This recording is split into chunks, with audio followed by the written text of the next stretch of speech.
Na aula de hoje nós vamos trabalhar o gênero notícia. Vamos usar como base o PET do ensino médio de português do estado de Minas Gerais. Vamos interpretar as notícias e você vai perceber que muitas das vezes o que você acha que é uma notícia, na verdade pode ser uma peça de propaganda. Fica comigo nesse vídeo até o final porque vai valer a pena e pode ser que você esteja sendo enganado pela mídia. Olá pessoal, sou o professor Gleison Versosa, especialista em linguagens e que já teve participação em bancas de concurso. Fica comigo nesse vídeo até o final porque nós vamos resolver uma questão relacionada a notícias. É importantíssimo que você seja capaz de ler notícias e também seja capaz de saber se o jornalista colocou ali, na verdade, algo que é muito mais uma peça de propaganda do que algo que está trazendo informação para você. Lembrando que essa foi uma aula dada, então vai ter uma hora que eu vou ficar olhando para o computador assim, tal, mas vai aparecer para você os slides. Vem comigo. Muito bem, então nós vamos ver a questão da notícia. Então, beleza, ó, a notícia aí vai dizer o seguinte: micromobilidade cresce durante a pandemia. Relatório global do MOVEit mostra que o uso de bicicletas e patinetes compartilhadas se tornou mais comum no Brasil ao longo de 2020. Temos aí uma foto, a foto muito clássica, muito na moda hoje em dia, que é essa foto com o fundo desfocado, né? Então a gente tem a bicicleta em primeiro plano e no fundo lá tudo desfocado. Isso dá uma ideia, vamos dizer assim, de profissionalismo, tá? Da moda é para isso, é para coisa ficar parecendo algo profissional, por isso que as pessoas têm usado bastante hoje, porque obviamente a câmera tem que ser muito boa para conseguir fazer isso. Então, voltando lá, o relatório global do MOVEit mostra que o uso de bicicletas e patinetes compartilhadas se tornou mais comum no Brasil ao longo de 2020. Foto disponível que mostra de onde que ele tirou, porque ele tem que dizer a fonte, né? Tem que dizer a fonte de onde que ele tirou, para que ele não tome processo, nada disso. Bom, então o que acontece? Ó, primeiro detalhe que eu quero mostrar para vocês é o seguinte: uma das formas de você convencer alguém de alguma coisa é você não considerar algo como ainda vai ser, tá? É você considerar algo como já é. Por exemplo, aqui você coloca relatório global do MOVEit. Aí você fala, mas quem que é esse MOVEit? Você não tem a menor ideia. Eu não tenho a menor ideia. Eu tenho porque depois eu sei porque depois eu li a matéria, mas eu não sei o que é esse MOVEit. Só que eles já colocam na matéria como se fosse algo que todo mundo conhecesse, tá? Então, uma das metodologias para você convencer alguém de alguma coisa, ou você forçar alguém a fazer alguma coisa, ou você demonstrar poder, etc., é você não considerar alguma coisa pelo que ela pode ser. Porque se ele vem aqui e diz assim, ó, o relatório de uma empresa disse tal coisa, ele ia estar rebaixando a empresa, entenderam? Então, por exemplo, o sonho de toda marca, o sonho de toda empresa, o sonho de toda indústria é que a pessoa diga assim, ó, eu não vou no supermercado, eu vou no BH, entendeu? Então, você troca a coisa pelo nome da coisa. Ao invés de você dizer que você vai no supermercado, você vai dizer que você vai no BH. Isso vai reforçar a marca BH e vai dar poder para a marca BH. Então, quando eles usam esse tipo de critério, o que eles estão fazendo na verdade? Eles estão dando um foco, colocando como se esse grupo ele fosse importantíssimo, que a gente ainda não sabe se é, e dando para ele uma legitimidade para que ele possa colocar um relatório, tá, que a gente não sabe direito ainda como é que é, mostrando isso. Ou seja, eles estão dizendo o seguinte: o que esse grupo falou sobre bicicleta e patinete a gente tem que considerar porque esse grupo é importante. É isso que eles querem dizer. Só que o que eu quero que vocês percebam é, por mais que eles coloquem esse grupo como importante, a gente nunca ouviu falar desse grupo na vida. Então percebam que é uma estratégia do jornalista, é uma estratégia de quem escreveu isso, colocar logo de cara isso como se fosse uma coisa que todo mundo conhecesse. Então, estamos diante de uma estratégia textual, muito utilizada em notícia, que faz com que as coisas já sejam, ao invés de que um dia elas passem a ser, tá? E aí você automaticamente vai empoderar esse grupo que fez esse tipo de relatório, tá? Então é isso aí que a gente tem que dizer do título. Foto muito bem feita, título muito bem preparado e muito bem colocado para dar peso nesse grupo, tá? Então eu acho que é interessante a gente pensar nisso daí. Então vamos para a sequência. Na sequência vai dizer, ó, mesmo com todas as dificuldades da pandemia, mais gente usou bicicleta e patinete compartilhada no ano passado. Mais gente usou a bicicleta Isso não faz o menor sentido. Por quê? É justamente por ter dificuldade que mais gente vai usar a bicicleta. Então ele coloca assim, como se a dificuldade da pandemia tivesse feito com que as pessoas usassem menos a bicicleta. Mas não, foi justamente por causa da dificuldade, e a gente vai ver depois no que o relatório vai dizer, que as pessoas passaram a usar mais a bicicleta. Então ele vai dizer, ó, mesmo com todas as dificuldades na pandemia, mais gente usou bicicleta e patinete compartilhada no ano passado. Então ele está invertendo causa e efeito. Por que ele fez isso? Então a gente tem que sempre tentar entender por que o jornalista, por que quem escreveu a matéria pode ter escrito de uma determinada forma ou de outra forma, porque ele poderia ter escrito isso aqui de outra forma, mas ele preferiu escrever assim. Por quê? Percebam o seguinte, se ele fala assim, ó, por causa da pandemia as pessoas começaram a usar mais bicicleta, talvez porque o transporte público estava cheio, etc, etc, etc. Se ele faz assim, ele vai estar desvalorizando o uso da bicicleta. Então ele fala, olha, mesmo com todos os problemas, as pessoas ainda andam de bicicleta. Ou seja, ele está dizendo que a bicicleta é uma coisa boa. Então tudo depende de como você fala. E ali ele vai estar falando como se a bicicleta tivesse sido uma coisa que mesmo com todos os problemas, as pessoas passaram a usar. Então ele inverteu causa e efeito aqui, tá? E ele continua dizendo, é o que aponta o relatório Global Movement sobre transporte público de 2020. Nas 10 cidades brasileiras pesquisadas no levantamento, o uso diário de micromobilidade cresceu em todas, passando de 8% em 19 para 15% em 2020 na média geral para o país. Ou seja, todas as cidades pesquisadas cresceu. Ele não explica o que é micromobilidade. Aí a gente que tá vendo o texto, a gente tem que tentar entender o que é. E aí a própria palavra vai dizer, né? Micro é pequena e mobilidade é mobilidade de se mover. Ou seja, você se mover de maneira pequena, ou seja, você se mover rápido e em trajetos curtos. Ou seja, a bicicleta seria exatamente adequada para isso, né? E aí ele vem colocando uma parte em negrito, que é o seguinte, ó. O índice para quem usa até 3 vezes por semana também cresceu em todas as cidades, passando de 7% para 11% na média geral. Ou seja, de toda forma, segundo os dados que ele traz, as pessoas passaram a usar mais a bicicleta. E notem que aqui ele coloca em letra grossa, né, em negrito, para reforçar essa informação. Tá? Então ele já tinha dado a informação de dados estatísticos lá em cima, ele colocou de novo aqui embaixo. Dado estatístico a gente gosta muito, eles convencem a gente muito bem, tá? Às vezes, para não dizer sempre, eles são no mínimo suspeitos, tá? No mínimo suspeitos, mas eles convencem por 2 motivos. Primeiro, porque fica parecendo que é uma coisa muito grande, né? Cresceu de 8 para 15, de 7 para 11, fica parecendo que é uma coisa muito grande.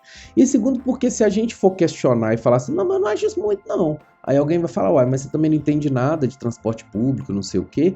Ou seja, quando o cara usa dado estatístico, ele se coloca numa posição de que ele sempre ganha e você sempre perde, tá? Então, dado estatístico é ótimo para enganar os outros, mas é péssimo para a gente ser enganado. Então, tomem muito cuidado com dado estatístico, por isso que o jornalista adora o tal do dado estatístico, encher o texto com isso, que é complicado da gente conseguir reverter quando eles fazem isso, tá? Então agora vamos continuar. Ele vai falar assim, ó, a Movit é uma empresa Intel, líder de solução de mobilidade como um serviço MaaS, sei lá o que é isso, e criadora do app de mobilidade mais usado no mundo. Seu relatório global combina uma análise de Big Data, ou seja, de grandes dados, de milhões de viagens com a pesquisa qualitativa para traçar um panorama global sobre mobilidade. Ou seja, ele cruza os dados dos usuários, né? O usuário está lá usando um aplicativo, que é esse aplicativo deles, e esse aplicativo vai fazer os trajetos através do GPS da pessoa, e depois ele vai cruzar isso com uma pesquisa qualitativa, ou seja, uma pesquisa de qualidade, não de quantidade, né? Ou seja, uma pesquisa focada em qualidade de número, que vai ser uma pesquisa mais detalhada, vai cruzar isso com a quantidade de dados das pessoas para conseguir chegar nesses números, tá? Então, aparentemente, parece que a pesquisa foi bem feita, é isso que ele quer dizer. Na sequência, ele vai dizer, Brasília é a cidade brasileira onde mais se usa micromobilidade diariamente. 21% dos respondentes usam bicicletas compartilhadas todos os dias. E aqui tem um detalhe importante que observe que ele não está falando 21% das pessoas. Então não é 21% de quem mora em Brasília. É 21% de quem respondeu. Então vocês entendem que aqui não está querendo dizer que 21% das pessoas que moram em Brasília usam bicicleta. Não é isso. Aqui eles estão dizendo que, dentre os que receberam, os que responderam, quer dizer, dentre esses 21% usa bicicleta. Ou seja, supondo que 10 pessoas responderam, 2 vão de bicicleta. Então isso pode querer dizer muita coisa, ou isso pode querer dizer absolutamente nada. Depende do ponto de vista, depende de quantas pessoas que ele ouviu, etc. Porém, o número de 20% é um número que nos impacta, tá? 20% a gente sempre acha que é muita coisa. Então, assim, 20% é um número expressivo, né? Vocês estudam matemática aí, né? Então, se você pegar 100, 20% é 1/5, né? Então, de cada 5, você vai ter 1. 20% é muita coisa. Agora, 20% de quanto? Não sabemos, tá? E ele continua dizendo, a capital federal lidera o ranking pelo 2º ano consecutivo. Então, é o 2º ano que Brasília é assim. Campinas, com 17%, vem logo depois. Seguida por Rio de Janeiro, com 14%. Aqui ele está fazendo parecer que é uma competição, né? Como se as cidades... Primeiro, como se a cidade fosse um ser vivo, o que não é verdade, né? Eles, sobretudo a mídia, gosta muito de ficar dizendo, olha, que as cidades são... Não, cidade não existe, né? O que existe são as pessoas que vivem dentro da cidade, e a cidade não é um ser animado. Você não pode dizer, olha, essa cidade está atrás de alguma coisa. Não. Isso é, vamos dizer, uma metáfora para dizer que as pessoas estão usando menos bicicleta. Só que, se você vira e diz, as pessoas estão usando menos bicicleta, você convence menos, porque nesse caso você estaria fazendo uma acusação, e as pessoas poderiam dizer o seguinte, eu não quero usar bicicleta. E aí, se você faz isso, a sua vontade de convencer as pessoas a usarem a bicicleta vai ser diminuída. Então, para evitar o confronto e de ter que explicar para a pessoa que ela tem que usar bicicleta porque você quer que ela use bicicleta, o que você faz? Você diz, olha, a cidade de Belo Horizonte ela não usa muita bicicleta, viu? A gente tem que ser o primeiro aí. Belo Horizonte está em, sei lá qual número aqui, de uso de bicicleta. A gente tem que alcançar Brasília. Não? Belo Horizonte tem que passar. Não, Belo Horizonte é uma cidade, é um ser inanimado. O que faz Belo Horizonte são as pessoas que vivem dentro dela. Tá? Então note que o texto ele tem várias camadas de enrolação, seja os números, seja a forma com a qual eles colocam um ser não vivente, que no caso é a cidade, como se fosse um ser que está em competição para fazer uma coisa que ninguém nem sabe se quer. Percebam que aqui eles não perguntaram assim para as pessoas, né? Por exemplo, para vocês que moram em Belo Horizonte, eles não chegaram e falaram assim, você prefere ir para a escola, por exemplo, de van ou de bicicleta? Eles não fizeram isso, eles já estão dizendo que existe uma competição. Claro que isso aqui tudo é de maneira implícita, né? De uma maneira sutil. Ele não está te dizendo, olha, você tem que usar a bicicleta. É uma peça de propaganda. E como uma peça de propaganda, ela vai funcionando a conta gotas, ela vai funcionando de maneira devagarzinho, vai te minando, até que uma hora você acredita. É assim que funciona, tá? Então, assim, se você chegar para a pessoa e falar, use bicicleta, porque nós queremos vender bicicleta, não vai funcionar. Agora, você falar para a pessoa, use bicicleta porque tem um urso polar que está nadando lá no meio do nada, porque você usou carro. É possível que alguém acredite. Então você não pode chegar diretamente para a pessoa e falar o que você quer, porque ela vai falar não. Então é assim que funciona. Então você precisa, dentro de uma peça de propaganda, então vocês já devem ter percebido, inclusive, que eu falei, que essa reportagem ela tá mais para uma propaganda do que para uma reportagem em si. Então isso aqui tá muito mais para vender, vamos dizer assim, essa ideia de mobilidade urbana por bicicletas e, obviamente, o aplicativo Movit, do que para te informar alguma coisa. E aí ele segue dizendo, o uso diário dobrou em Belo Horizonte, 8 para 16, em Salvador, 6 para 12. Então, voltando a motivos para usar a micromobilidade. Entre os motivos para usar a micromobilidade, 35% responderam que fazem por ser em conta. Ou seja, por bicicleta ser mais barato, né? Porque bicicleta não gasta gasolina. Já 29% usam para ir onde não conseguem chegar via transporte público. Então, tem lugares, né, tem trajetos que são pequenos, que se você for ir de ônibus, você está perdido, porque você tem que fazer pegar num lugar, vai para o móvel de outro, não sei o que. Às vezes de bicicleta você chega mais rápido. E 21% escolhem bicicleta e patinete por serem sustentáveis. Então olha que já tem um percentual muito grande de gente que escolhe esse tipo de transporte simplesmente porque não emite gás carbônico, essas coisas, né? Já as razões para não usar a micromobilidade incluem falta de segurança, então 28% não se sente seguro, talvez por medo de ser atropelado, etc., né? Poucas rodovias ou vias exclusivas, 27%, e má conservação das ruas, 25%. Importante frisar, ou seja, importante reforçar, importante falar de novo, que os respondentes podiam escolher mais de uma opção sobre a resposta. Então, esse mais de uma opção, às vezes você faz uma pesquisa na qual o cara marca 3 opções, e aí quando você vai fazer a conta, às vezes a conta não fecha. Aí você pensa que a pesquisa está errada, mas não é que a pesquisa está errada, é que a pesquisa foi feita de um modo que você poderia escolher mais de uma, então é claro que a somatória vai dar mais do que 100%, né? É óbvio, é óbvio. E ele segue dizendo, ó, em 2020, 30% das viagens com micromobilidades foram combinadas com transporte público. Ou seja, o cara pega uma bicicleta, pega o metrô, depois vai embora. Tá? O número que caiu em relação ao ano anterior, quando 37% combinaram micromobilidade com ônibus, metrôs e trens. Vemos isso como reflexo da pandemia, já que houve uma rejeição ao transporte público. O que o relatório mostra é que a multimodalidade, ou seja, vários modos, né, multimodalidade, vários modos, é cada vez mais importante para as pessoas circularem pelas cidades. E isso deve ser considerado pelo poder público e pelos operadores nos planejamentos das mobilidades urbanas no futuro, no pós-pandemia. O uso do dado do Big Data vai revolucionar as matrizes de origem e destino, trazendo novos insights, comenta Pedro Palhares, diretor-geral da Movit Brasil. Então eles pegam para opinar justamente o cara que é o diretor do aplicativo. E é claro que ele só vai ver vantagem, ele não vai ver desvantagem. Afinal de contas, ele é diretor do aplicativo e ele tem todo o interesse do mundo que o aplicativo se dê bem. É óbvio, não? E ele diz em seguida, ó, o estudo também mostra que muitas pessoas ainda não usam micromobilidade. 51% responderam que não utilizam, mesmo tendo acesso. Ou seja, metade das pessoas tem bicicleta em casa, mas não usa. Eu vejo isso como um grande público em potencial. Em 2019, era 60% que não usava.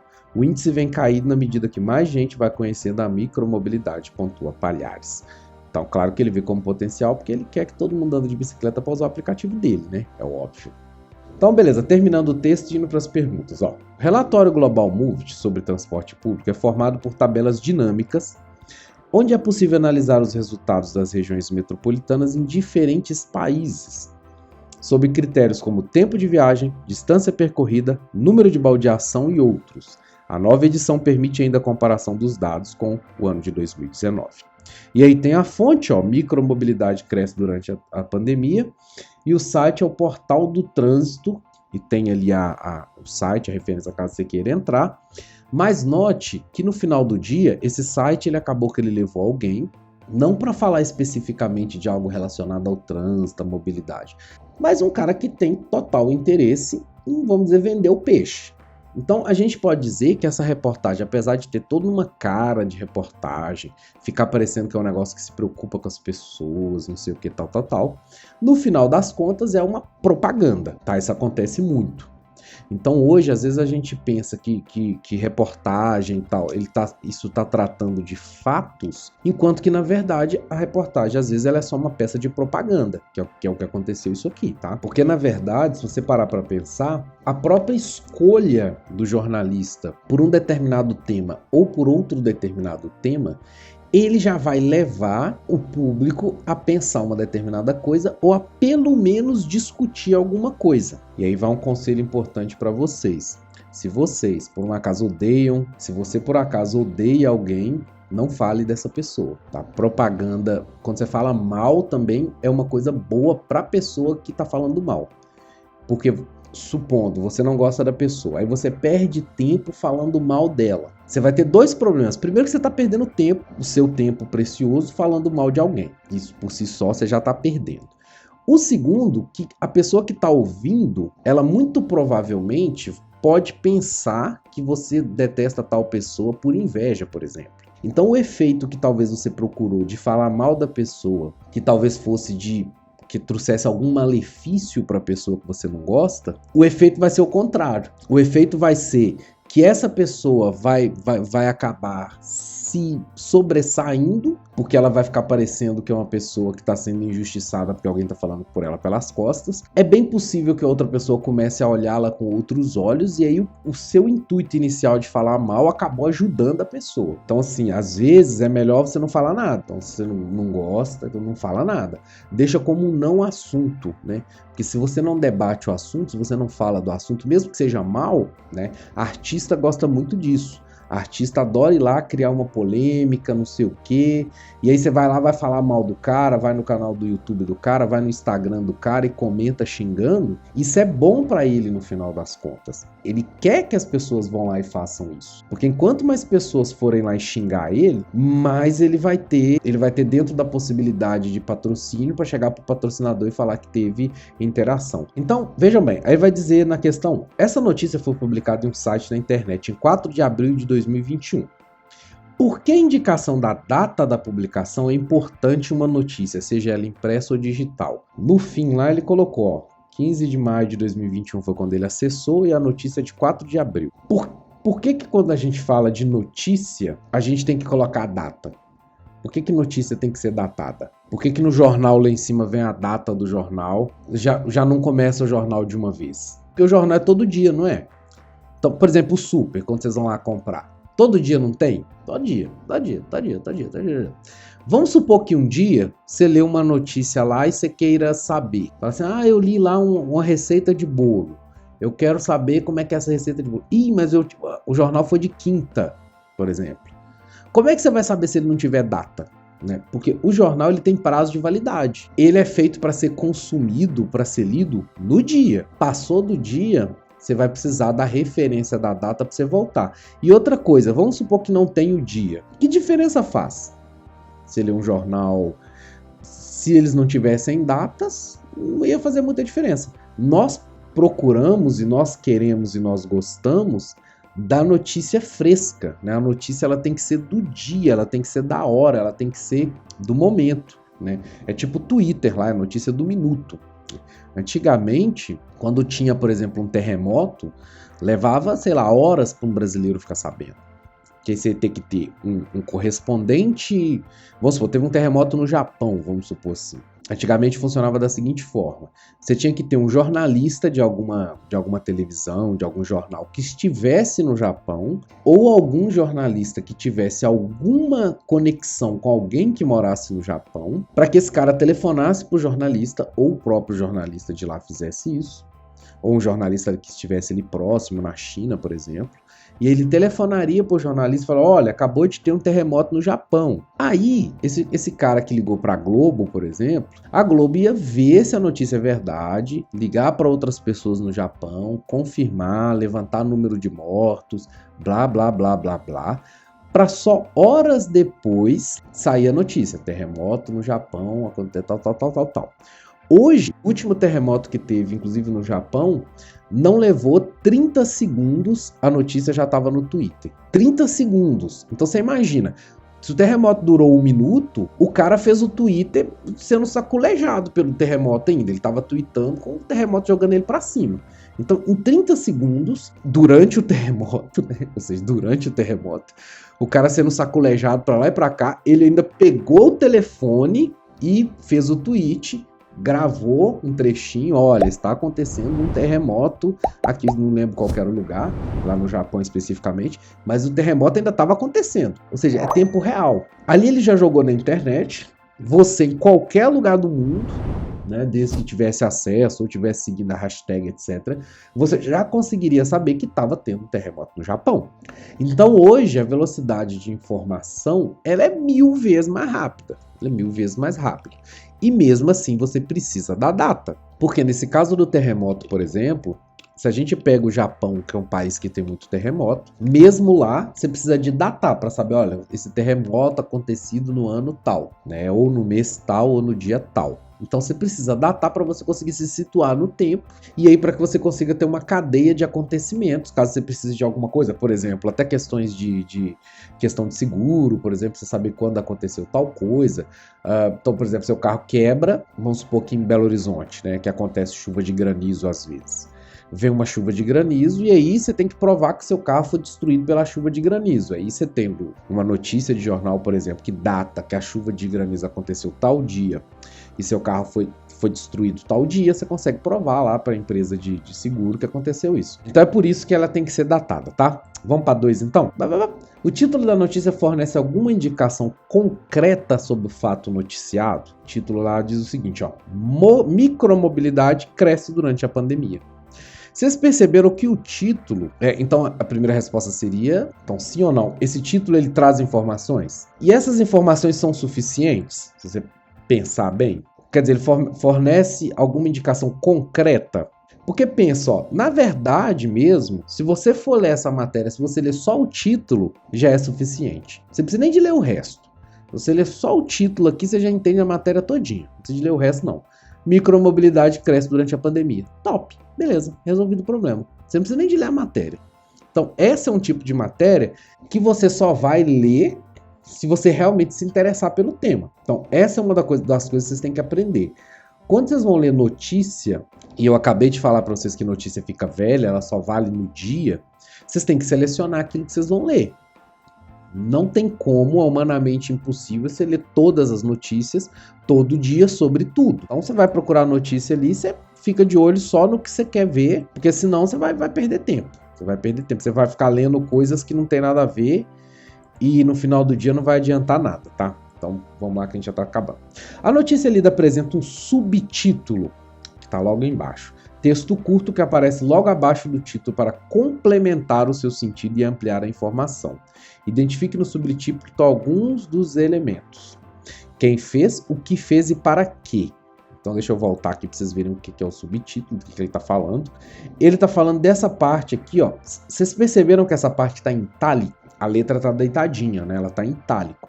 Isso é para mostrar a diferença para o texto. Ó. Olha o texto como é que está normal. O texto está normal. Aqui está em itálico. Tá? Então isso aqui também é um elemento textual que está te mostrando. Ele está gritando, ele está chamando a atenção. Ele está falando, olha, isso aqui é diferente. Isso aqui está em itálico, então eu quero que você preste atenção nisso aqui de outra forma. Isso aqui é o subtítulo que geralmente eles vão trazer algumas informações importantes para a matéria. Ó. Ele vai te perguntar quem, o que e para quê. Então quem que fez? Foi a Global Movit. Então quem foi ela? Para quê? Era um relatório sobre a questão da mobilidade urbana. Para quê? E o que ela fez? Fez um relatório. Então, quem? A Movit. O que ela fez? O resultado. E para quê? Para medir o índice de mobilidade urbana no que se refere a bicicletas, tá? Então, o que acontece? Se você lê mais do que o título, que geralmente as pessoas só leem o título, mas se você lê mais do que o título, nas primeiras linhas, logo abaixo do título que está em itálico, ali muitas das vezes você já consegue resolver a notícia toda. Você pode ver que as perguntas dos professores e dos textos, sobre os textos de notícia, quase sempre elas são focadas no início lá do texto, porque o texto jornalístico ele é uma pirâmide invertida. Então, numa pirâmide, a base ela é maior do que o topo, né? Ou seja, a parte de baixo da pirâmide ela é maior do que a parte de cima. Mas um texto de jornal, ele é o contrário, ele é uma pirâmide invertida. A parte mais importante está em cima. Isso aí também é um problema, porque às vezes o jornalista usa o fato da gente saber isso exatamente para enrolar a gente. Então, às vezes, ele dá uma notícia isca lá em cima, e quando você vai ler a matéria, a gente já leu algumas, né? Você vai ler a matéria, você percebe que não era nada daquilo que o jornalista falou, que ele deu só uma inventada no negócio, tá? E por hoje é só, pessoal. Ficamos por aqui. Não se esqueça de dar o like caso você tenha gostado, e dislike caso não tenha gostado, e se inscrever aqui no canal para vídeos relevantes como esse. E até a próxima.